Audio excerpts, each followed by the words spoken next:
جیسا کہ آپ کے علم میں ہے آج یہ تقریب ہمارے محترم اصل پر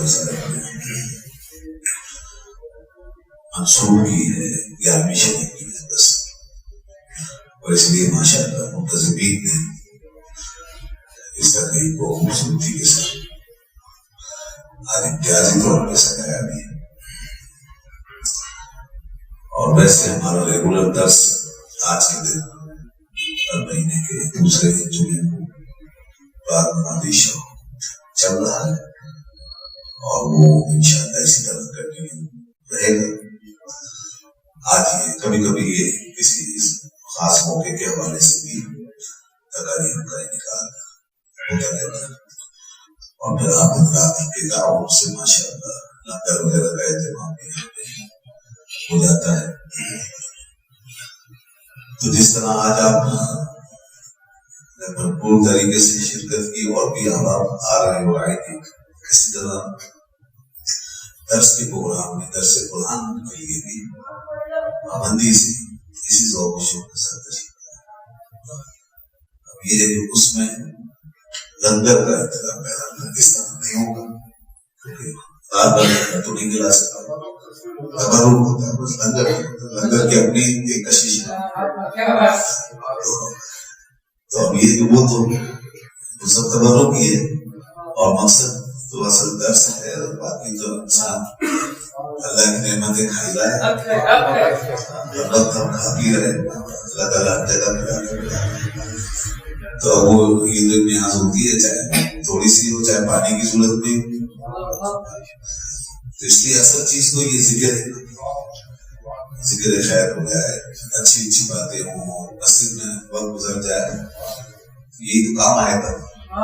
اور پھر درس قرآن سب سے پہلا جو درس ہے وہ قرآن کا ہی درس ہے، اور اس کے بعد پھر حدیث ہے، پھر دین کی ساری باتیں ہیں قرآن و حدیث کی روشنی میں۔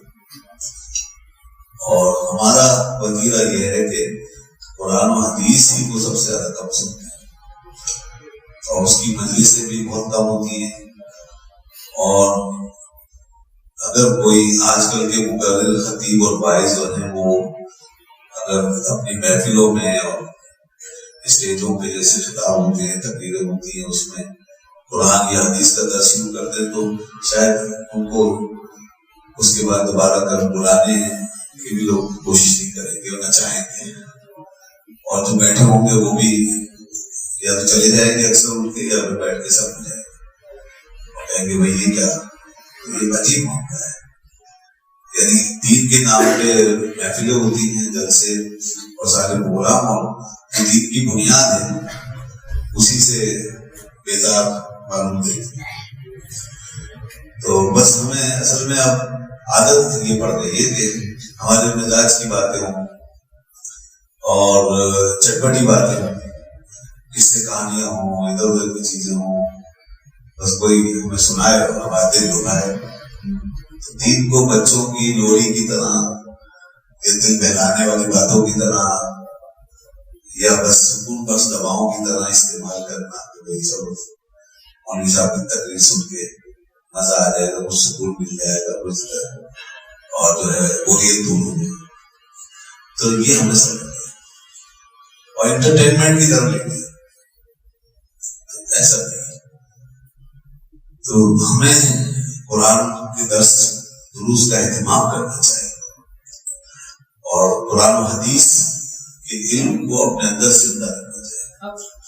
جتنا قرآن و حدیث کے گرد گھومیں گے نا ہمارے بعض، ہمارے جلسے، ہماری تقریریں، اتنا حق پر قائم رہے گا، اتنا ہی حق ہمارے اندر رہے گا، اور جتنا اس سے دور نکلیں گے اتنا ہی پھر بدلیں کیا کیا لوگ بھاگیں گے، کیسی کیسی سنائیں گے، جو کچھ دین میں نہیں ہوگا وہ سب دین میں بھر دیں گے۔ کہاں سے لائیں گے اور دل میں ڈالتے جائیں گے، اور دین کی جو اصل چیزیں ہیں اس کو چھوڑتے چلے جائیں گے۔ تو یہ ہو رہا ہے، یہ ہو رہا ہے، اور پھر اس لیے گمراہیاں بھی بڑھ رہی ہیں، اور لوگ جو ہیں نئی نئی باتوں سے متاثر ہو جاتے ہیں، اور ایک پڑھا لکھا طبقہ ہے وہ پھر کہیں اور مائل ہو جاتا ہے کہ بھئی یہاں تو قرآن حدیث کی بات ہی نہیں ہوتی۔ تو بات یہ ہے کہ ہم ایک مجموعی ایک ایسی صورتحال میں گرفتار ہو گئے ہیں کہ جس میں ہم نے خود اپنے لیے روک لگا دیا اور اپنی اصلاح کے دروازے بند کیے۔ اب کوئی اگر اصلاح کا بیڑا اٹھائے اور کوئی سنجیدگی سے بات کرے اور قرآن و حدیث جیسے میں بات کر رہا ہوں کہہ رہا ہوں کہ قرآن و حدیث کے 10 دروس شروع کرے اور اس کے گرد گھومے، اب کوئی اگر یہ مشن لے کے اٹھے تو اس کا بیکورڈ کر دیں، اس سے دور بھاگیں گے۔ اور پھر جناب کہیں سے بھی کوئی خطیب ادھر سے ادھر سے کہیں سے وہ والا خطیب جو بس ہنسا ہنسا کے پیٹ میں بیٹھ جاتے ہیں اور خوب جو ہے نا مزے دے تو اس کو بلا کے پھر محفل کرنا، یہ اپنے ناخوانی میں کیا، ناخوان بھی ہمیں ایسے چاہیے، بڑے چٹپٹے قسم کے ناخوان اور بڑے جناب خوب اچھل کود کرنے والے اور شور مچانے والے، بس تو سنجیدگی نہیں چلے گی۔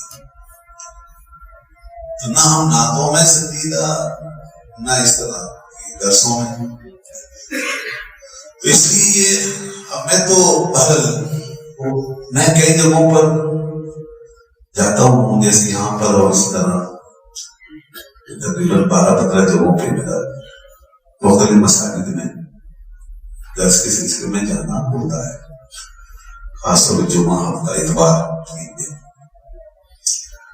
تو بس کوشش یہی کہ درس قرآن ہو۔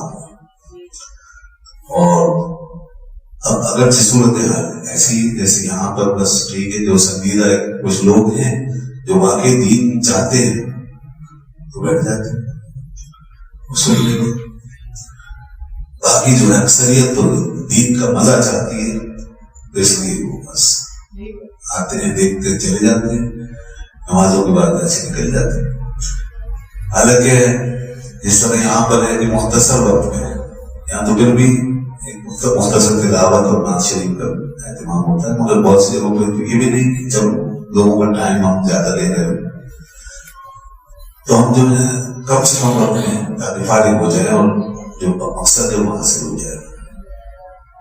تو بس وہ نہیں ہے، ماحول نہیں ہے، تو اس لیے ہمارا مزاج جو ہے نا وہ دین کے نام پر غیر دینی ہو گیا ہے،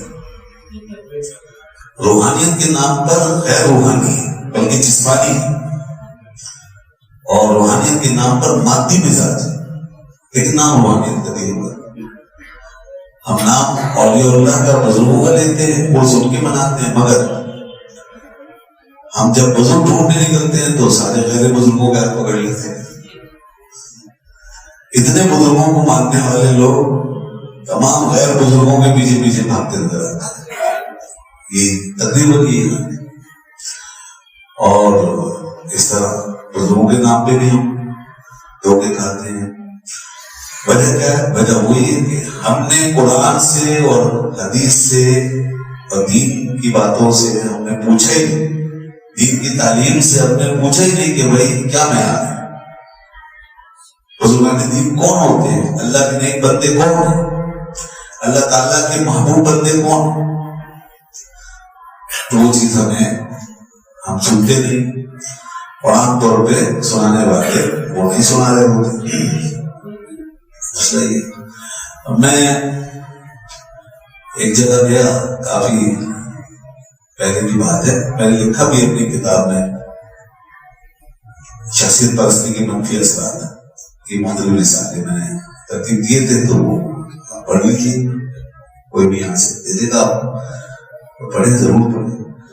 تو اصلاح کی کوشش کی، اس میں نے لکھا کہ ایک خانقاہ میں مجھے کسی پروگرام کے لیے بلایا تھا پیر صاحب نے، اور وہاں پر جو ہے وہ اس وقت 3 خلیفہ جو ہیں وہ ان کے اس وقت ڈیسائیڈ ہو گئے تھے، ڈکلیئر ہو رہی تھی, ڈیسائیڈڈ تو تھے, تو ان کو 3 خلافہ ڈکلیئر کرنے تھے اور خلافت دینی تھی.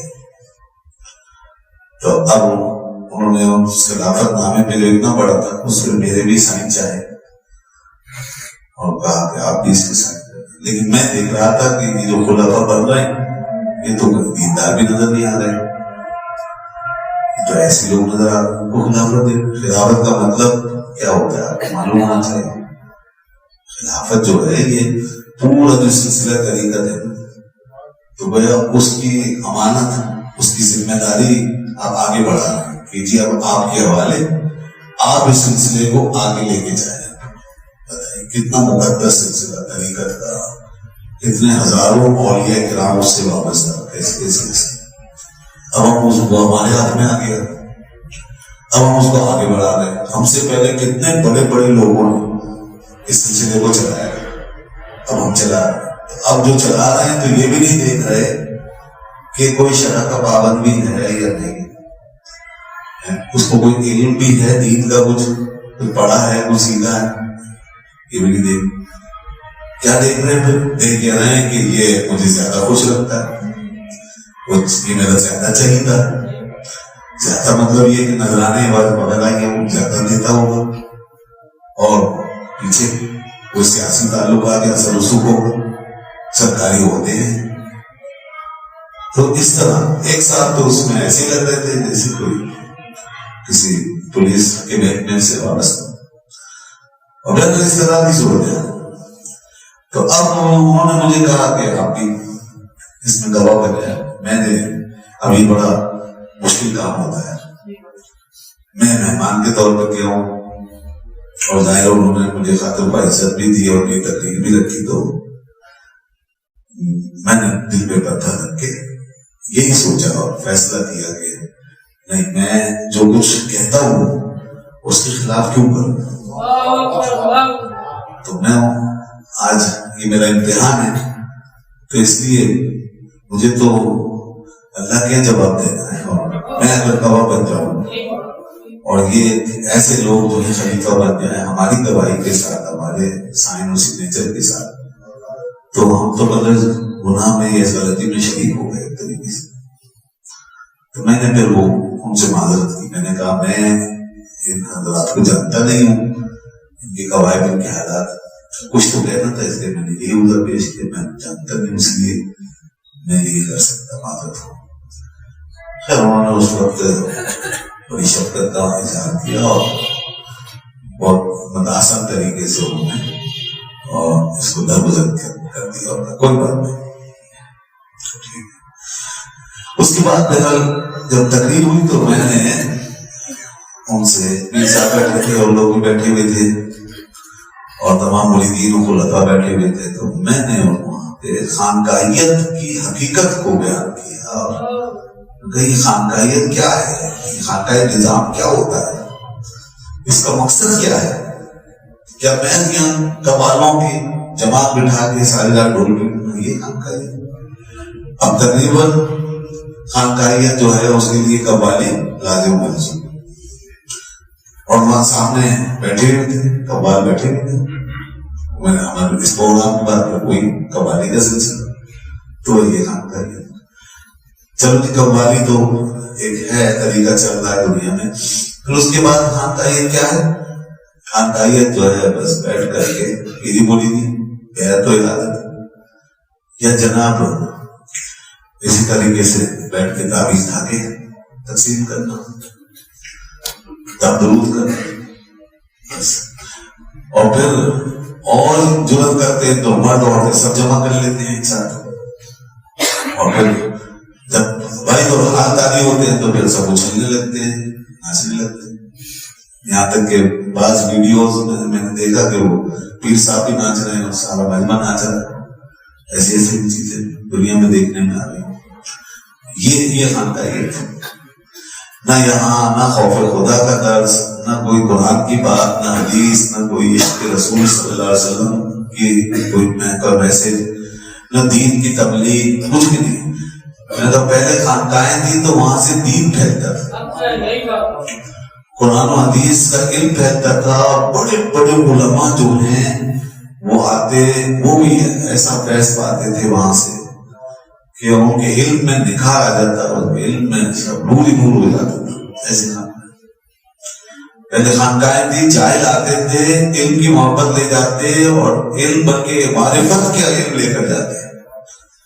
پہلے خانقاہیں تھی تو یاد حق کی خوشبو لے کر جاتے تھے, توبہ کر کے جاتے گناہوں سے, بے نمازی نمازی بن کے جاتے تھے. اور جناب فاسق و فاجر جو ہیں وہ نیک و صالح وہاں سے ہو کر اٹھتے تھے یہاں, اور لوگ خوف خدا سے روتے تھے, توبہ طائب ہوتے تھے, گناہ چھوڑنے کا عہد کرتے. توبہ ایسی آپ پہ کرتے ہو بیعت کر کے اس کے ساتھ ہمیشہ ان کی زندگی بدل جاتی تھی. یہ سب تھا حضرت غوث پاک سیدنا شیخ عبد القادر جیلانی رحمۃ اللہ علیہ کی مجلس کیا تھی. ہم اتنی 11ویں مناتے ہیں, لیکن ابھی تک ہم نے غوث پاک سے یہ بھی نہیں سیکھا کہ خانقاہ اور ہماری مجلس کیسی ہونی چاہیے. اتنی 11ویں منانے کے بعد بس ہم نے یہی سمجھا 11ویں کیا ہے, جس کا نام بریانی کھانے کا نام ہے. 11ویں کیا ہے, نیاز فاتح کا نام ہے. 11ویں کیا ہے, بڑی بڑی محفلیں نعت کی سجانے کا نام ہے.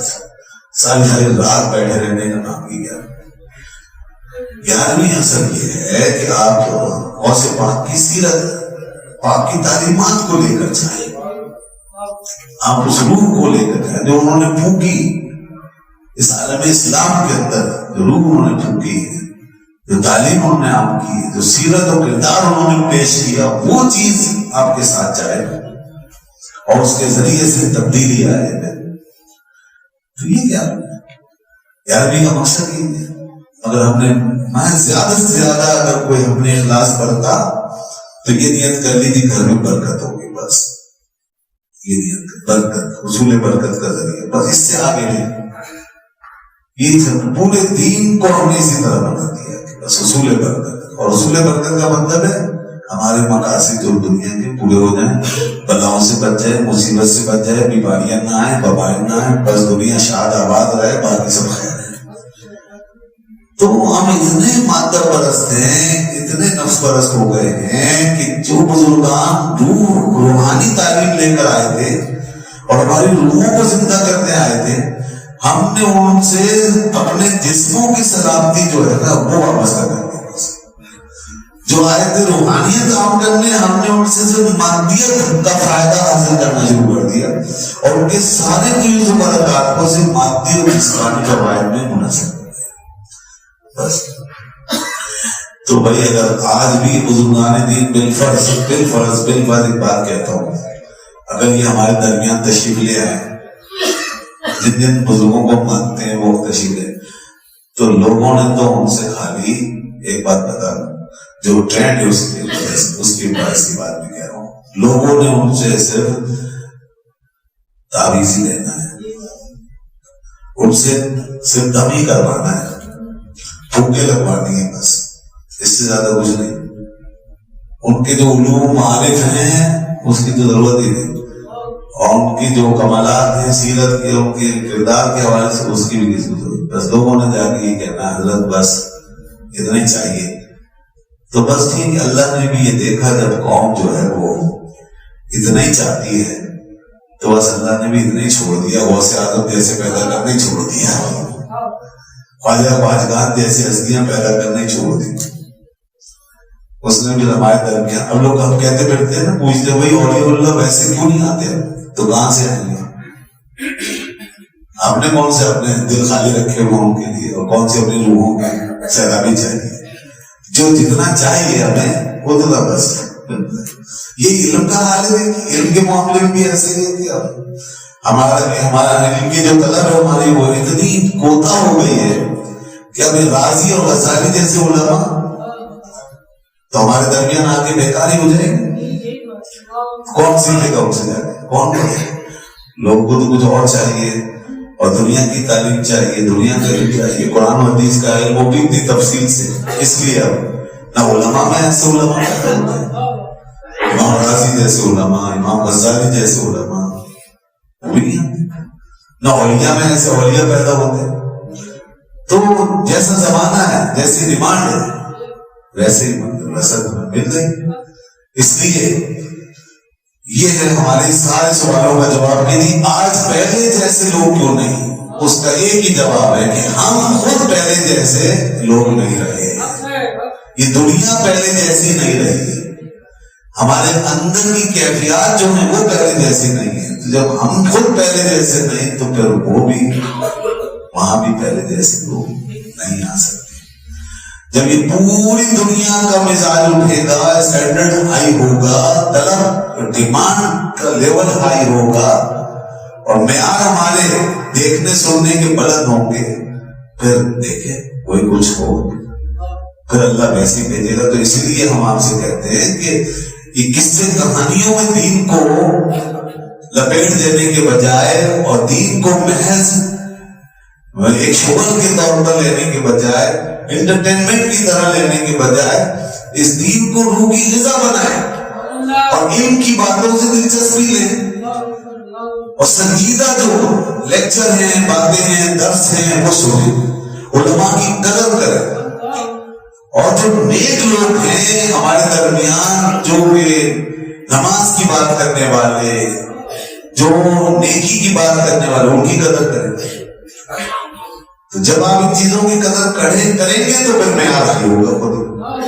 پھر رب کی نوازشیں دیکھیں، اسی حساب سے پھر ایسے لوگ پھر ہمارے اندر پیدا ہونا شروع ہو جائیں گے. یہ بالکل ایسے ہی ہے، یہ نیچرل پروسیس بھی ہے، نیچرل پروسیس. اور طلب اور رسد کا جو اصول ہے علم معیشت میں، وہی بالکل یہاں پہ اللہ نے کار فرما رکھا ہے. طلب پر رکھا علامہ اقبال نے اسی کو تو بیان کیا اپنے اشعار میں. علامہ اقبال نے کہا کہ ہم تو مائل بکرم ہیں، کوئی سائل ہی نہیں. ہم تو مائل بکرم ہیں، کوئی سائل ہی نہیں. راہ دلائیں کسی راہ منزل نہیں. تم میں حوروں کا کوئی چاہنے والا ہی نہیں. تم میں حوروں کا کوئی چاہنے والا ہی نہیں. جلوہ طور تو موجود ہے موسیٰ ہی نہیں. قابل ہو اگر کوئی تو ہم شان کہیں دیتے. قابل ہو اگر کوئی تو ہم شان کہیں دیتے ہیں. ڈھونڈنے والے کو دنیا بھی نہیں دیتے. مسئلہ سارا ہے، ڈھونڈنے والے نہیں، طلب والے نہیں ہیں. ہماری طلب میں کوتاہی ہے، اس لیے ہر چیز اڑتی جا رہی ہے. لیکن بازار سے اگر آپ ملاوٹ والے کھانے کے عادی ہیں تو بازاروں میں وہی ملے گا. سیدھی سی بات ہے، آپ کو چاہیے وہی. اب کوئی کسی کا دماغ خراب ہے کہ وہ آپ کو اصلی گھی میں تڑکا لگا کے کھلائے، سارے دیسی فارمولے سے پکا کے آپ کو کھلائے، اصلی خالص چیزیں کھلائے، اس لیے کہ آپ کو چاہیے نہیں اور نہ آپ اس کے بعد جائیں گے. وہ بیچارہ لے کے بیٹھے رہے گا اور کوئی فائدہ نہیں ہوگا اس میں. یہ تو ہم جس چیز کو چاہتے ہیں وہی دنیا میں ہمیں فراہم ہونا شروع ہو جاتی ہے. تو خدا دین کو اس چیز اپنی طلب کی پستی سے بچائیے، اپنی طلب کی پستی سے، اس کے زوال سے دین کو بچائیے. اور آپ پست طلبگار نہ بنیں، آپ ادنا طلبگار، آپ اعلیٰ طلبگار بنیں. یہ طلب جو ہے نا، اس کو دبا دبا کے، گرا کے اور پستی میں دھکیل کے بس اتنا پہنچا دیا ہے ہمارے بے علم لوگوں نے اور نادان اور کم فہم لوگوں نے کہ لوگ بس دین کی طلب محض جذباتیت کی صورت میں سمجھتے ہیں اور میں ظاہر پرستی کو ہی سب سے بڑی طلب سمجھتے اور خیال کرتے ہیں. جی ہاں، ظاہر پرستی، ظاہری بس رعایت معاملات، ظاہری طور پہ فارمیلٹی کر لینا، یہی سب رہ گیا. مطلب یہ کہ بس خانہ پوری کر لیا ہو گیا کام. جو میں نے کچھ اشارے کیے رضوان دین کے، ہم نے بچہ رسمیں کر لی، بس یہ واپس لگے ہو گئے. اس میں حاضری دے دی، وہ ہو گیا کام. بازار پہ جا کے بیٹھ گئے، ظاہری طور پہ وہاں جا کے بس اپنے فاتو وقت گزارنا ہے اور کوئی کام نہیں. لو جی، یہ بزرگوں سے رابطہ ہو گیا، سبحان اللہ، اور آسان ہو گیا رابطہ.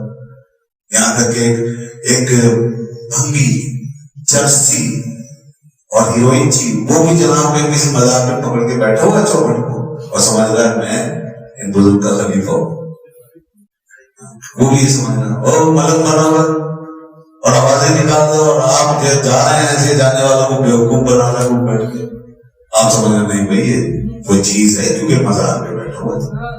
یہ حال ہو گیا ہمارا. ہم نے اس طرح چیزوں کو بس کر دیا، ہم نے حقیقت، ہر چیز کی حقیقت مٹا دی. اصل بزرگوں سے تعلق کیا ہے یہ ہم نے بالکل فراموش کر دیا. اصل تعلق کیسے ہوتا ہے، کیا ہے ظاہری فارمیلٹی کیا چیز. تو اگر ہم صحیح چیزیں سنیں اور غور کریں اور کوئی ہماری آنکھیں کھولے اور ہمیں بتائے کہ دیکھو یہ ہے اصل، یہ ہے ریئلٹی، یہ رسمیں چھوڑو. ہم نے پیری مریدی جو ہے اس کو موروثی بنا رکھا ہے، بس یہ ہمارا حال ہے. اور لوگوں نے موروثیت ہی پر اکتفا کر رکھا ہے. یعنی آج جو ہے بڑے بزرگ کا بیٹا بھی خواہاں پڑا ہے، بس بزرگ کا بیٹا بزرگ، بڑے آدمی کا بیٹا پڑا. ارے بھائی یہ تھوڑی اصل حقیقت ہے. اس کی حقیقت یہ ہے کہ جب بیٹا باپ کے نقشے قدم پر چلتا ہے تو بڑا بنتا ہے. یہ کہاں سے آ گئی بات کہ بھائی بڑوں کی اولاد بھی بڑی ہے. اس لیے دیکھیں ہم ایسے نعرے لگتے رہتے ہیں، کوئی کہتا ہے میں فلاں کا بیٹا ہوں، فلاں کا بیٹا ہوں. اور اسی طرح دیکھیے آج کے ہمارے سادات نے بہت سے ایسے لوگ نظر آ رہے ہیں، سادات جو اپنے آپ کو امام حسین کی طرح سمجھتے ہیں، آلے علی آلے حسین کہہ کے اور اس کا نعرہ لگا کے وہ سمجھتے ہیں ان کی طرح ہیں، ان کی طرح میں رسپیکٹ دو، ان کی طرح پروٹوکول دو، ہم ان کی اولاد ہیں بھائی. لیکن جو ان کی حقیقت، ان کا کردار، ان کا کارنامہ، اس کے بارے میں غور نہیں کرتے کہ اس راستے سے آئے کیوں نہیں ملے گی عزت. عزت ہے اور بڑھے گی، اس راستے سے آؤ نا جہاں سے امام حسین آئے، اس پر چلو تم صحیح. دیکھو نا آج کی یزیدوں کو کہاں بیٹھے ہوئے، اور تلاش کرو نا وہ کربلا، اور کرو کہ میدان مقابلے کا، حق و باطل کے مقابلے، ہر باطل سے ہاتھ ملایا ہوا ہے، ہر ایک کے ساتھ بغل گیر ہیں، ہر ایک کو خوش کر رہے ہیں، اور پھر کہتے ہیں کہ ہمیں چونکہ ہم ان کی اولاد ہیں تو ہمیں ویسے رسپیکٹ دو، ہم بھی وہی ہیں، ہم بھی ویسے ہی. ہم نے ہر چیز کا معیار ملا دیا اور لوگوں کو لگا دیا اسی پر چکنے چکانے پہ. بس اس طرح چک لو، سن لو، اور بس آج جو کچھ وہ دیکھ لو ظاہر، اور اس کو حقیقت سمجھ لو. یہ کچھ بھی حقیقت نہیں، یہ سب ہماری تسلیاں ہیں، یہ سب ہماری تسلیاں. اس لیے آج ہو یہ رہا ہے کہ دین پر الحاد اور بے دینی غالب آ رہی ہے.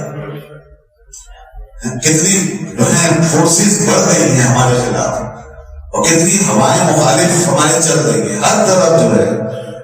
اب اتنے بڑی بڑی سلسلے، خانقاہیں اور سب کچھ، اور اتنی محفلیں، مجلسیں، مگر لوگوں کے اندر اگر کفر گھس گیا تو وہ دور نہیں ہوتا، الحاد گھسا ہوا ہے تو وہ نہیں جاتا، بے دینی کہیں پہنچی ہوئی وہ نہیں جاتی، شبہات و شبہات ہیں وہ نہیں دور ہوتی.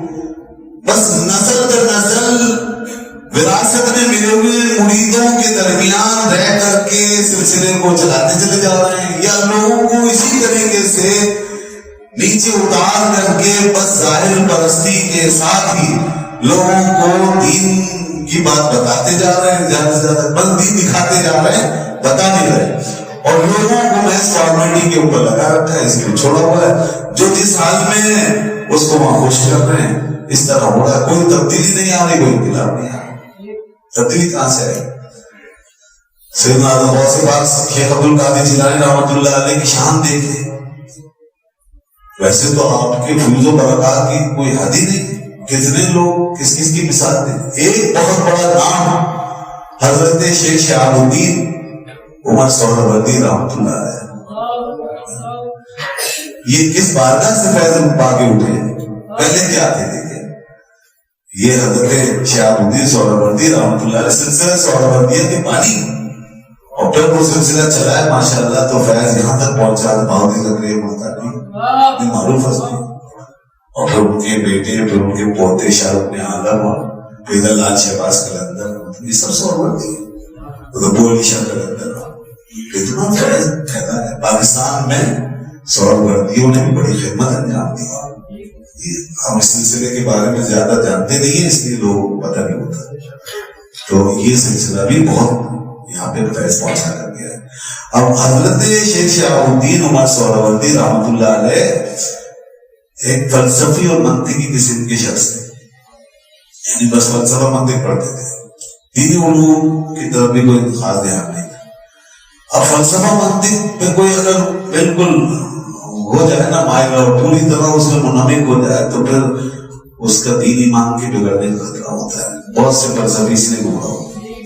ان کے چچا تھے تو وہ جو ہیں حضرت غوث پاک سید شیخ عبد القادر جیلانی رحمۃ اللہ علیہ خدمت میں حاضر بھی ہوتے تھے اور آپ سے بیعت بھی تھے. اور وہ دیکھتے تھے کہ میرا یہ بھتیجا اکثر فلسفے میں منطق میں گم رہتا ہے اور اسی کی باتیں پڑھتا دیکھتا اور بیان کرتا ہے. تو انہوں نے چاہا کہ اس کی اصلاح اور لے جاؤں سیدی غوث اعظم کے پاس. تو وہ تو مائل ہی نہیں تھے، لیکن پھر انہوں نے حضرت غوث پاک کی خدمت میں جا کر ان کو بٹھایا اور پھر عرض کی سیدی یہ میرا بھتیجا ہے، یہ بس فلسفے میں ڈوبا ہوا ہے، منطق فلسفے کی کتابوں میں ڈوبا رہتا ہے، تو اس کے حال پہ توجہ فرماتے ہیں. اللہ کیا توجہ فرمائی، یہ توجہ آج ہم نے توجہ کے نام پہ پتہ نہیں کیا کیا وہی جیسے کہ ہو رہا ہے نا جو میں نے بتایا ڈرامے بازی.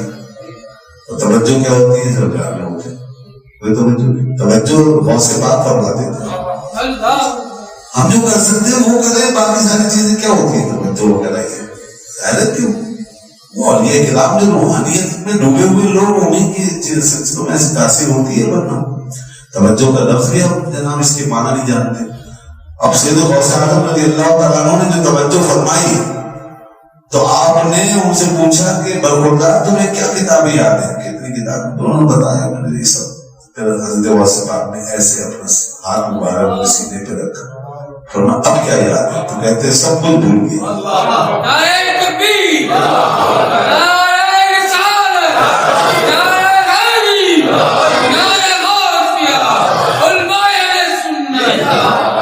کہتے میرا سینہ بالکل صاف کر دیا، ساری منطق فلسفہ یہ وہ سب نکال. اور اس کے بعد پھر آپ نے ایک اور توجہ مجھ پہ ڈالی تو مجھے علم لدنی سے پیداوار کر دیا. میرے سینے میں پھر کیا تھا؟ اللہ کی معرفت کا سمندر. بس حق حق کی آواز آتی تھی. وہاں سے اٹھے تو باہر معرفت کی شناور بن کے اٹھے اور فرمایا جاؤ ہم نے ولایت عراق تمہارے سپرد کی، بلکہ وہ پھر وہ آئے جو میں نے بتایا نا فیض کے دریا بیٹھے چلے گئے اور پھر وہ لوگ پہنچے ان کے سلسلے سے بڑے بڑے لوگ پیدا ہوئے. حضرت محی الدین ابن عربی رحمۃ اللہ علیہ کو سب جانتے ہیں، کتنے مشہور لوگ. حضرت ابن عربی رحمۃ اللہ وہ بھی سیدی حضرت غوث العالم شیخ عبد القادر جیلانی رضی اللہ تعالیٰ عنہ کے فیوز و برکات کے دھاروں میں سے ایک دھارے سے فیض پا کر کے اس مقام پہ پہنچے. پوری دنیا کو جس نے روحانیت میں ہلا کے رکھ دیا، جو روحانی فلسفی انہوں نے پیش کی ہے نا، پورے مشرق و مغرب دنیا کے ہزاروں لاکھوں کروڑوں لوگ اس میں بہتے چلے گئے، ڈوب گئے اس میں. آپ کیا جانے، آپ دیکھیں نا یہ چیزیں ہیں. اب یہ باتیں سنیں اور یہ چیزیں پڑھیں، کس سے کہانیاں چلتے ہیں تو پھر یہ چیزیں کہاں بیان ہوتی ہیں. بات الوجود کیا ہے دیکھو ابن عربی رحمۃ اللہ علیہ. تو وہ پہلے میں ان کا تعلق بتا دوں نا. ابن عربی رحمۃ اللہ علیہ براہ راست غوث پاک کے مرید نہیں، بعد میں ہوئے. غوث پاک کے مرید و خلیفہ کے مرید و خلیفہ ہیں، بالواسطہ غوث پاک کے مرید ہیں. غوث پاک کے فیض کے دھاروں میں سے ایک دھارے سے فیض پا کے اٹھے ہیں، پوری دنیا پہ چھا گئے. ابن عربی رحمۃ اللہ علیہ بہت بڑا نام ہے جناب. کیا مغرب کیا پشین دنیا آج تک ان کے علوم و فنون میں وہ دیکھا گئی. یا ترل والوں نے جو ترکی والوں نے اس میں نے سنا ہے، میں نے دیکھا تو نہیں ایسا، تھوڑا بہت ایسے ہی بس دیکھا ہوگا.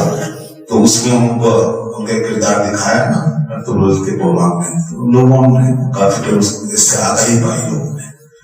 تو ورنہ اس سے پہلے بہت سے لوگوں نے سنا بھی نہیں ہوگا کون ہے ابن عربی. ابن عربی بہت بڑا نام، تصوف میں روحانیت میں وہ اپنے وقت کے امام ہے. تو ابن عربی کا فلسفہ، ان کی فلسفی، روحانی فلسفی جو ہے وہ چھاپی، وہ ایک لحاظ سے روحانی فلسفی ہے، دوسرے لحاظ سے روحانی منزلیں ہیں جی۔ جب آپ اس کو پڑھنے اور سمجھنے بیٹھے ہیں تو وہ پوری روحانی فلسفی ہے جو انہوں نے پیش کی ہے، اور اس کو پڑھنے کا، اس کو سمجھنے کا بھی ایک لطف ہے۔ مطلب اس میں پھر شعر بھی ہے، شاعری کی، بڑے بڑے لوگوں نے شاعری کی تو اس سے عجیب عجیب معنی پیدا کیے، اور لوگوں نے پھر اس کے اسرار کی تشریح کی تو اس سے، اور تفسیریں جب انہوں نے اس کی روشنی میں کی گئی، اور اسی طرح حدیث کی شروعات اور دین کی تشریحات جب ابن عربی کے روحانی فلسفے کی روشنی میں کیا گیا تو اس سے بڑے بڑے معنی اور اسرار پیدا ہوئے، اور بڑا ہوا ہے کہ کیا بات ہے۔ ہمارے یہاں ماضی قریب میں شاید اب لوگ کچھ ہوں گے جنہوں نے ان کو دیکھا ہے، بابا ظہیر شاہ تاجی رحمۃ اللہ علیہ، یہ اس دور میں حضرت ابن عربی کے سب سے بڑے شاعر تھے، بہت زبردست شاعر تھے۔ ابن عربی رحمۃ اللہ علیہ کی شرح کرنے والے واحد آخری آدمی تھے، شاید ان کے بعد ہمارے اس ملک میں کوئی ان جیسا آدمی پیدا نہیں ہوا۔ تو بابا ظہیر شاہ تاجی بے بس شاعر تھے، تو لوگوں نے دیکھا، زیادہ پرانے نہیں، میں خیال میں کوئی 50 کے پیٹے میں شاید ان کا وصال ہوا۔ تو میں بھی دیکھ سکتا، ظاہر ہے میری اتنی عمر نہیں تھی، لیکن جو ہمارے بزرگ حضرات ہیں انہوں نے ان کی مجلس میں ایسے لوگ ابھی موجود ہیں، اور جب وہ کرتے تھے تو تشریح، جس وقت تشریح کرتے تھے یونیورسٹیوں کے بڑے بڑے پروفیسر، بڑے بڑے نامی گرامی پروفیسر، فلسفے کے استاد، آپ کو حیرت ہوگی، فلسفہ والا، فلسفے کا میں نے بتایا نا حضرت شہاب الدین سہروردی کا واقعہ، تو فلسفہ اور دین دونوں جمع نہیں ہوتے نا، یہ بزرگان دین ہی ہے جناب کے جو ایسے ایسے فلسفیوں کو متاثر کرتے ہیں اور بدلتے ہیں۔ تو حضرت ظہیر شاہ تاجی کے پاس جامعہ کراچی کے اس وقت کے شعبہ فلسفہ کے جو ہیڈ تھے نا جناب ایم احمد، وہ باقاعدہ بابا ظہیر شاہ تاجی کے پاس جا کے بیٹھتے ان کے درس میں، ایم محمد صاحب جو شعبہ فلسفہ کے ہیڈ تھے، اندازہ کریں۔ اور لوگوں نے یہ بتایا، جو میں نے سنا لوگوں سے جنہوں نے دیکھا، انہوں نے یہ بتایا کہ ایم محمد صاحب جو ہیں جب اس درس میں بیٹھتے تو ایسے بیٹھتے تھے جیسے مرید اپنے شیخ کی خدمت میں بیٹھتے، حالانکہ وہ ان کے مرید نہیں تھے، مرید وہ ضرور تھے مگر ان کے پیر صاحب تھے، ان کے پیر صاحب تھے ان کے مرید تھے، ان کے پیر تھے ناگوری بابا، تو ان سے بیٹھتے، تو اب یہ پیر بھائی تھے، اور حضرت ظہیر شاہ تاجی رحمۃ اللہ علیہ کے سامنے ایسے بیٹھتے، ایسے مرید۔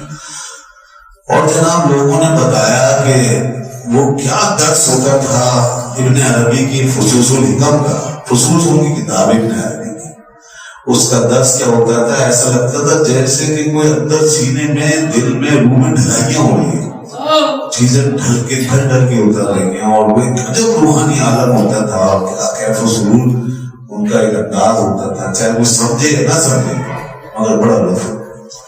کہاں ہے ایسی چیزیں بنایا، اور کہاں لوگ ان باتوں کو سنتے سمجھتے ہیں؟ اب تو پڑھنے سے بھی گئے، اور تو بس یہی چل رہا ہے، آجو بھائی چلو یہ تعویذ وہ تعویذ، یہ دھاگا وہ دھاگا، یہ تب نہ کوئی اس کے خلاف نہیں کہ تعویذ دھاگا کوئی بری چیز ہے، غلط ہے، نہیں کہتا ہوں، آپ نے پورے تصوف کو یہی سمجھ لیا، آپ نے سمجھا کہ غوث اعظم اور دادا صاحب یہی کام کرتے تھے۔ میں اس بات کو بیان کرنا چاہ رہا ہوں، ایسا نہیں، یہ تو بس آج کل کی ضرورت ہے، اور یہ ہم لوگوں کی ڈیمانڈ اور طلب کی پستی ہے جو ہم بس اسی میں اٹکتے ہیں، ورنہ تو ہمارے بزرگان کا مقام بہت بلند تھا، ان کا مقام انہوں نے بڑے بڑے انقلاب برپا کر دیے۔ اور اس بات کو سمجھیں کہ ہمیں جو ہے جب تک ہمیں دین کی روح ہمارے اندر پیدا نہیں ہوگی، ان ظاہری اور رسمی کاموں سے کچھ نہیں ہوگا۔ لگے رہو اس کرنے، لگے رہے تالیاں پیٹنے، قوالیاں کرنے میں، ڈھول پیٹنے میں، کچھ نہیں ہوگا۔ حال آتے رہیں گے، جاتے رہیں گے، دین زندہ کرنا پڑے گا۔ معی الدین ان کو کہا جاتا تھا، معی الدین کا مطلب دین کو زندہ کرنے والے۔ ان کا اصل شفا خانہ روحانی تھا، روحانی شفا، اور یہی وجہ ہے کہ آپ کے حلقہ درس میں جاب لوگ آتے اور فیض پاتے، اور چور کو پل میں ولی بنایا، نظر سے بگڑی بنائی. یہ آپ کی شان کے چور ڈاکو جیسے لوگ آ کر کے اصلاح کرتے اور توبہ کرتے. حضرت غوث پاک سے شیخ عبد القادر جیلانی رحمۃ اللہ علیہ کی بڑی شان، اور ہر بزرگ کی اپنی شان ہے، اپنا مقام ہے. اللہ فرماتا ہے کہ اولیاء اللہ ہیں، یہ وہ ہیں کہ جن پہ کوئی خوف نہیں. لا خوف علیہم ولا هم يحزنون الذين آمنوا وكانوا يتقون. یہ وہ لوگ ہیں جو ایمان لائے اور تقوی اختیار کرتے ہیں. یہ ہے ولی کی پہچان. ولی کس کو کہتے ہیں؟ اس کو. اور ولی کس کو کہتے ہیں؟ فرمایا کہ ان الذين آمنوا وعملوا الصالحات سيجعل لهم الرحمن ودا. بے شک وہ لوگ جو ایمان لائے اور جو نیک کام کیے، ان قریب اللہ تعالیٰ ان کی محبت ان کے دلوں میں پیدا کر دے گا. ہاں، محبت تو آپ جناب سیاسی لیڈروں سے بھی کرتے ہیں، یہ بھی ولی ہو گئے. محبت تو آپ کرکٹر سے بھی کرتے ہیں، کھلاڑیوں سے بھی کرتے ہیں، اداکاروں سے بھی کرتے ہیں لوگ، اور کس کس سے کرتے ہیں سب ولی. تو یہ تو نہیں نا ظاہر، اس کو تو ولایت نہیں ہے. اور یہ محبت جو ہے جو آپ کی ہر جگہ ادھر ادھر بہتی ہوئی محبت، یہ قرآن کا مقصود بھی نہیں ہے. محبت بھی جناب بہتی ہوئی ہوتی ہے، محبت بھی راہ راست پر ہوتی ہے اور بھٹکی ہوئی بھی ہوتی ہے. محبت سے مراد وہ محبت ہے جو صراط مستقیم پر ہے، وہ محبت کہ جو سیدھے راستے پر ہے. اور سیدھے راستے پہ جو محبت ہے وہ صرف اور صرف ان لوگوں میں ہے جن کو اللہ نے علم دیا اور عمل دیا. نیک لوگ، برگزیدہ لوگ، معتبر لوگ وہی ہیں جو سیدھے راستے کی محبت کو جانتے ہیں اور اس پہ اللہ کے لیے محبت کرتے ہیں. ان کے دلوں میں اللہ محبت پیدا کر دیتا ہے، کس کی؟ اپنے ولیوں کی. یاد رکھیں. تو لہذا خدا کے واسطے کم از کم یہاں سے ایک معیار سمجھیں، قرآن کا معیار، کہ ٹھیک ہے آپ جہاں بھی جاتے ہیں جائیں اور جس کو بھی مانتے ہیں مانیں، لیکن یہ ضرور ذہن میں رکھیں کہ ولی ولایت اور اللہ کا مقرر بندہ وہی ہو سکتا ہے کہ جس کو کہ علماء اور سنجیدہ لوگ، دیندار لوگ جس سے محبت کر رہے ہیں. یہ ضروری ہے.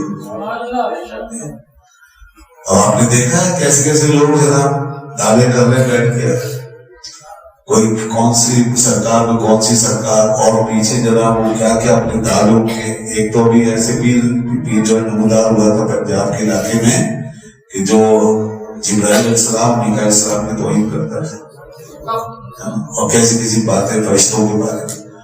اور اسی طرح بہت سے ایسے لوگ خلاف اشارہ باتیں اتارے، اور بہت سے عیاشیوں پڑے ہوئے اور ان کے مرید ہیں. اور سیاسی یہ سارے یہ جتنے ہیں مختلف سیاسی پارٹیوں میں، یہ بھی تو سارے پیر ہیں. وہ شاہ صاحب، فلاں شاہ صاحب، فلاں شاہ صاحب، یہ سارے پیر. تو بھائی کوئی عالم نہیں مانتا، کوئی نہیں مانتا، اور کوئی ان کی عرصوں میں نہیں جاتا صحیح عالم. بڑے علماء، سنجیدہ علماء کی بات کر رہا ہوں، مولویوں کی بات نہیں کر رہا جن کو کہ مہربان ہوں گے بلا لو مجھے چاہو جس طرح، وہ تو برتن تیار ہے، وہ عالم ہے ہی نہیں. تو جو علماء ہے نا، جو ذمہ دار، تو وہ کبھی نہیں آتے. اتنے مزاروں پہ آپ حاضری دیتے ہیں، عرصوں پہ حاضری دیتے ہیں، آپ دیکھیں کہ وہاں سارے جملہ بھرے ہوئے ہوتے ہیں. اور علماء جب جاتے ہیں تو ایک سنجیدہ ماحول حاضری دیتے ہیں، قائل ہے بالکل، ہم سب اہل سنت ہیں. لیکن ان جوہلہ کے بیچ میں، تماشوں کے بیچ میں کوئی علماء نہیں جاتے. اس کا مطلب یہ سارے کام سب ایسے ہی ہو رہے ہیں، اس کو کوئی اور نہیں کرتا. اب یہی تو دنیا سے کہتے ہیں ہمارا مسلک جو ہے نا وہ لوگ علماء سے نہیں پہچانتے، جو اللہ سے پہچانتے ہیں. اور جتنا بھی لوگ پروپیگنڈا کرتے ہیں وہ جو اللہ کے حوالے سے کرتے ہیں کہ دیکھو وہاں سجدہ ہو رہا ہے، وہاں دیکھو یہ ناچ ہو رہا ہے، وہاں دیکھیں یہ رقص ہو رہا ہے، وہاں جناب اس طرح کی خرافات، یہ سب جو اللہ کی بات. ہم کہتے ہیں علماء کی بات بتاؤ، علماء سے پہچانو مسلک کو، یہی مسلک کی حقانیت کی دلیل ہے. اور ہم جس کی بات کرتے ہیں، ہم جس کی بھی بات کرتے ہیں، ہم جو اللہ کی بات نہیں کریں گے، ہم آپ کے عالم کی بات کریں گے. جس مسلک سے اختلاف کریں گے اس کی کتاب کی بات کریں گے. اس لیے کوئی مائی کا دال سامنا نہیں کر پاتا. جب کتاب کی بات آتی ہے تو ہم کتاب کی بات کرتے ہیں، ہم کہتے ہیں کتابوں میں دیکھو یہ لکھا ہے، آپ کے علماء نے یہ لکھا ہے، آپ کے عقیدوں میں یہ لکھا ہوا ہے، اور ہم کہتے ہیں آؤ ہم سے بھی کتاب کی بات کرو، آؤ اعلیٰ حضرت امام اہل سنت کی کتاب اٹھاؤ، آؤ ہمارے علامہ سید احمد سعید شاہ صاحب کاظمی رحمۃ اللہ علیہ کی بات کرو، ہمارے بڑے بڑے علماء کی بات کرو جنہوں نے دین کو سمجھا، مسلک کو، جو مسلک کے اصل ترجمان تھے، اور علامہ عبدالحکیم شرف قادری صاحب کی بات کرو۔ یہ ہیں ہمارے بڑے جلیل علماء جو لکھ گئے کتابیں، اور آج بھی علماء موجود ہیں اور اپنی ذمہ داری پوری کر رہے ہیں۔ ہم علماء کی بات کرتے ہیں، آپ بھی علماء کی بات کرتے ہیں۔ اب لوگ کیا دکھاتے ہیں، وہ دیکھیں مزار میں کیا ہو رہا ہے، ماں دیکھ فلاں جگہ کیا ہو رہا ہے، جو اللہ ہیں ان کو تو لگا دیا اس کام کو، کس نے لگایا؟ کسی پیر نے لگایا ہوگا، کسی ناچوان نے لگایا، کسی قوال نے لگایا، بس آپ کو بہت سے آدمی ہیں، سب برابر نہیں، اچھے لوگ بھی، اور پیر بھی سارے خراب نہیں، ناخوان بھی سارے برے نہیں، نعوذ باللہ، میرا مقصد نہیں، اچھے لوگ بھی، لیکن بہرحال یہاں سے جو ہے گمراہی کا راستہ نکالا جاتا ہے اور نکلتا ہے، کیوں جاہل نہیں ہوتا، جہاں لوگ اپنی مرضی چلا رہے ہیں، جہاں علماء کو ساتھ نہیں رکھیں گے، علماء سے دستگیری اور رہنمائی نہیں لیں گے، جب تک علماء سے رہنمائی نہیں لیں گے ہمیشہ خطرے میں رہیں گے، کہیں نہ کہیں ٹرینڈ بدلیں گے، گڑبڑ کریں گے اور کہیں غلط چلائیں گے لوگوں کو، یہ ہوگا۔ اس لیے اصل چیز کو پہچانے، ولایت کیا ہے، اور اب تو لوگ غوث قطب ابدال اور کلندر کتابیں کرتے ہیں جناب، ہاں اس کو بھی کرتے ہیں اور پھر دوسروں سے بھی کرواتے ہیں، اور سب کو اس سے تیار کر کے بھی، تو دوستوں بہت کچھ اس طرح ہو رہا ہے، اور کرامتیں بھی دیکھیں ہم نے کیسی کیسی ماننا شروع کر دی۔ میں کہتا ہوں کوئی ایسی کرامت ہو نا جو منکر کو بھی نظر آئے، ایسی کرامت، اور کون سی کرامت؟ یہ ایسی کرامت جو ہوتی ہے جیسے وہ جب کشمیر کا واقعہ ہے، وہاں پر ایک جعلی پیر بیٹھتا تھا، قدرت اللہ شاہ نے لکھا، تو وہ جعلی پیر تھا، ایسے کام چلاتا تھا، تو اس کو پتا چلا کہ ٹارچ ایجاد ہو گئی، ٹارچ آئی، جب اس زمانے میں جو یہ دیے وغیرہ جلتے تھے تو ٹارچ آ گئی، وہ لوگوں کے پاس کام ہوتی تھی چیز، کسی کے پاس آ گئی، کوئی باہر سے لے آیا تو ٹارچ آ گئی۔ اب کشمیر جیسا علاقہ، وہاں ویسے ترقی بہت بعد میں پہنچی، ابھی تک دیکھیں وہاں بھی پسماندگی اب تک موجود ہے، تو بہرحال وہاں پر اس کو ٹارچ سے بلا کے کسی نے دے دی ہوگی پیر صاحب کو، کہیں مل گئے، تو اس نے کہا یہ تو میرا کام ہی بن گیا، ٹارچ یہ تو بڑے کام آئے گی، یہ تو پوری پوری کرامت ہے۔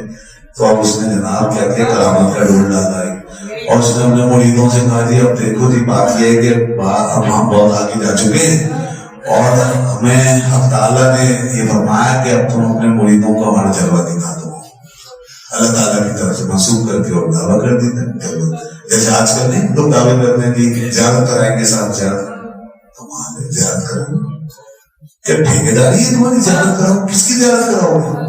اتنے بڑے بڑے دعوے باقاعدہ تقریروں میں کہہ رہے ہیں، اپنے حلقوں میں بیٹھ کے کہہ رہے ہیں حضور کی زیارت کرائیں گے، اللہ اکبر۔ تو جناب یہ بہت بڑی ضرورتیں ہیں، یہ بہت بڑی بیماری ہے۔ اب یہ اس طرح کے لوگ ہیں، جیسے پیر صاحب کو بتا رہا ہوں، انہوں نے جناب ٹارچ کے ذریعے سے اب یہ کرامت گڑھی اور کہا کہ اللہ تعالیٰ کی طرف سے یہ اشارہ ہوا ہے کہ اللہ تعالیٰ کا نور جو ہے نظر آئے۔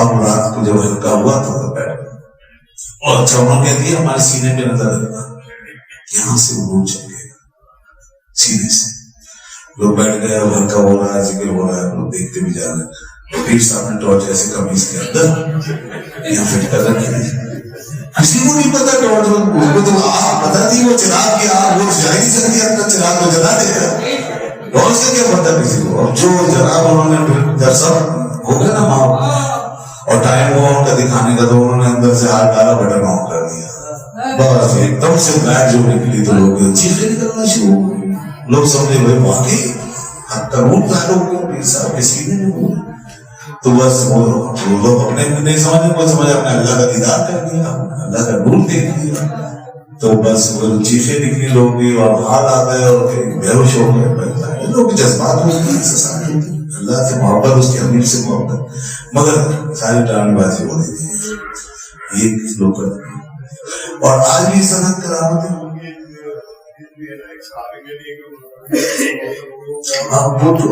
مگر موضوع نہیں، جہاں نور ہے وہاں نور، علامہ ابن قیم نے لکھا ہے کہ جو اللہ کے ولی ہوتے ہیں تو وہ پھر سراپا نور ہو جاتے ہیں، وہ نور ہو جاتے ہیں، ان کا دل نور ہو جاتا ہے، ان کی روح نور بن جاتی ہے۔ اللہ فرماتا ہے کہ اللہ ولی الذین آمنوا یخرجہم من الظلمات الی النور، اللہ ایمان والوں کا ولی ہے، ان کو ظلمات سے اندھیروں سے نکال کے نور میں لے جاتا ہے۔ سلطان باہو رحمۃ اللہ علیہ جب بیمار ہو گئے تو جو طبیب تھا نا، حکیم و طبیب ہندو تھا، علاقے مشہور تھا، تو کہا گیا کہ حضرت اس کو دکھا دیں، اگر آپ فرمائیں تو ٹھیک ہے دکھا دو، علاج کرانے میں کوئی حرج نہیں ہے۔ رسول اللہ صلی اللہ علیہ وسلم نے بھی ایک غیر مسلم مشرک تھا حارث بن کندہ، اس سے علاج کے لیے صحابہ سے فرمایا کہ تم اس سے علاج کرا دیا کرو۔ حارث بن کندہ جو تھا وہ بڑا ماہر طبیب تھا، اس کی بیٹی مسلمان ہوئی، وہ نہیں ہوا مسلمان، تو صحابہ اس کے پاس گئے ہوئے، تو اس میں حرج نہیں کہ غیر مسلم سے علاج کرایا جائے، تو حضرت نے فرمایا کہ ٹھیک ہے۔ تو اس سے جب کہا گیا ہندو طبیب سے کہ بھائی ایسا ہے کہ ہمارے شیخ کا علاج آپ کریں، وہ بہت علیل ہیں اور بہت سے حکیم ناکام ہو گئے، اس نے کہا میں نے سنا ہے کہ آپ کے شیخ کے پاس کوئی بھی جاتا ہے مسلمان ہو جاتا ہے، تو مجھے تو ڈر لگتا ہے، تو اس لیے تو ان کا پھر آپ کیا کریں گے، کیسے علاج کریں گے؟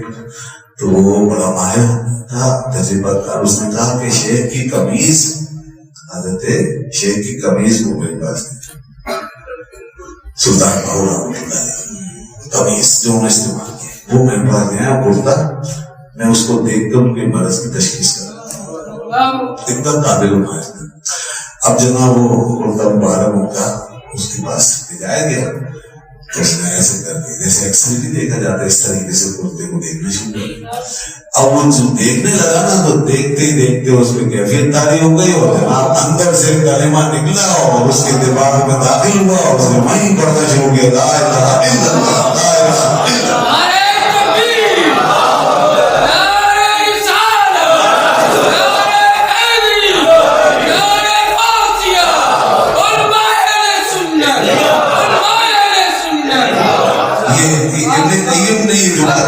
دیکھیے اس کی تائید ہو رہی ہے، علامہ ابن قیم جو ہے وہ سب مانتے ہیں، علماء دیوبند بھی مانتے ہیں، سب مانتے ہیں۔ علامہ ابن قیم نے الوابل السیب کتاب میں لکھا ہے کہ جب اللہ کا ولی اس مقام پہ پہنچتا ہے تو اس کا جسم بھی نور بن جاتا ہے اور اس کے جسم کا کپڑا بھی نور ہو جاتا ہے۔ تو یہ نور ہی جو ہے دیکھیں اس پڑھتے میں وہ نور سمایا ہوا تھا کہ ہندو دل نے دیکھا تو دیکھتا ہی رہ گیا، اور پھر وہ نور جو ہے نا نکلا ہے، کلمہ بن کر اس کے دل میں داخل ہو گیا۔ جیسے یوسف علیہ السلام کی قمیص کا واقعہ، تو آپ لوگوں کو کہیں گے تو کس سے کہانیاں، بھائی دیکھیے یہ چیز غلط نہیں ہے، ہو سکتا ہے لکھا تو ہے۔ اب ادھر قرآن سے بھی اگر اس کا ثبوت چاہے تو دیکھیں حضرت یوسف علیہ السلام کی قمیص چلی ہے یہاں سے، مصر سے چلی اور شام کے علاقے میں اس کو لے جایا جاتا تھا۔ اب یہاں سے روانہ ہوئی ہے قمیص، ادھر یعقوب علیہ السلام وہاں تشریف رکھتے ہیں شام میں، کتنا فاصلہ، وہاں سے وہ کہتے ہیں انی لاجد ریح یوسف، میں یوسف کی خوشبو پا رہا ہوں۔ قمیص وہاں سے چلی ہے، خوشبو یہاں پہنچ گئی ہے۔ قمیص کس کی ہے دیکھو نا، اور سونے والا کون ہے؟ اور پھر کیا ہوا، وہی قمیص دیکھیں جب ان کی آنکھوں پہ ڈالی گئی، انہوں نے بھیجی اسی لیے تھی کہ میری قمیص کو میرے والد کی آنکھ پہ ڈالنا تو ان کی بینائی آ جائے گی۔ قرآن نے فرمایا جیسے اس کو ڈالا گیا تو فرزندہ بصیرہ ان کی آنکھیں واپس آ گئی۔ تو یہ نور ہے نا جو داخل ہو گیا، تو بھائی ایسے کرامت دکھاؤ کوئی۔ اب جو ہے بس آپ زیارت کرا دیں گے اور یہ کرا دیں گے وہ کرا دیں گے، بتائیں کیا ہے، اور اتفاقات کو کرامت بنائے ہوئے، تو اتفاق ہو گیا کرامت ہو گئی۔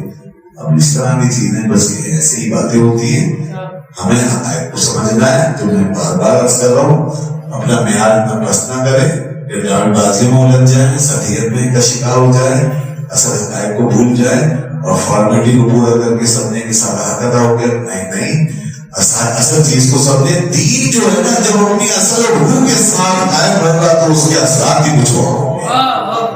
جی ہاں، اللہ والوں سے اگر حقیقی تعلق ہوگا تو اس کی بات ہی کچھ اور ہوگی، پھر یہ ڈانٹ بازی کی ضرورت نہیں پڑے گی، پھر اس کا اثر ہی کچھ اور ہوگا۔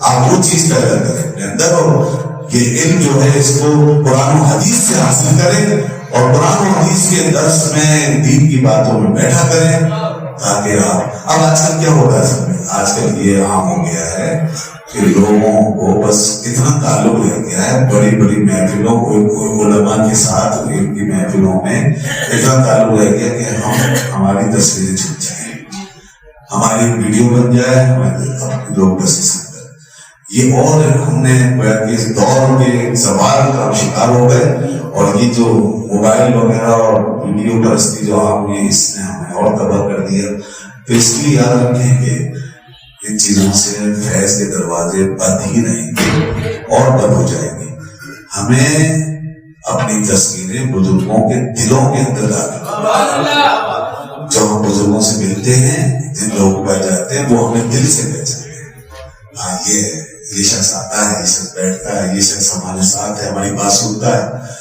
محض یہ موبائلوں پر اور صرف یہ جو تصویریں اور یہ کیا کہتے ہیں اس کو سیلفیاں اور اس طرح کی چیزیں اس سے حق ادا نہیں ہوگا اس سے دین آپ کو کوئی فائدہ نہیں پہنچائے گا دین کا اور علماء کا اور بزرگوں کا فیض صحبتوں سے ملے گا صحبت بیٹھے ان کے پاس بیٹھے ان کی خدمت میں بیٹھے اور سنیں اور دین کی باتیں سنیں اور اپنی اولادوں کو لے کے جائیں اپنی اولادوں کو لے کے جائیں اب کیا ہوتا ہے جب آپ فلاں حضرت سے ملے تو بس وہاں سے 2-3 فوٹو اتارے چلیے ہو گیا تھا یا گھر میں بلایا کسی کو تو فوٹو اتارے اور پھر دنیا کو پیش کرانے میں لگتے نہیں دیکھو حضرت میرے گھر میں بیٹھے ہیں ارے بابا آپ کی توجہ ہی ساری کسی اور طرف ہے وہ جو بزرگ آئے ہوں گے ان سے آپ نے کچھ سیکھے ہی نہیں تو آپ نے بس اسی طرح لیا فوٹو کا فائدہ اٹھایا بس اور اس کو اپنے حق میں استعمال کر لیا نہیں ویسے ٹھیک ہے چلیں یہ محبت کے حد تک کہ آدمی اپنی تصویر وغیرہ کسی کے ساتھ بنوا لیتا ہے بہت سے لوگوں کا یہ طریقہ عام ہے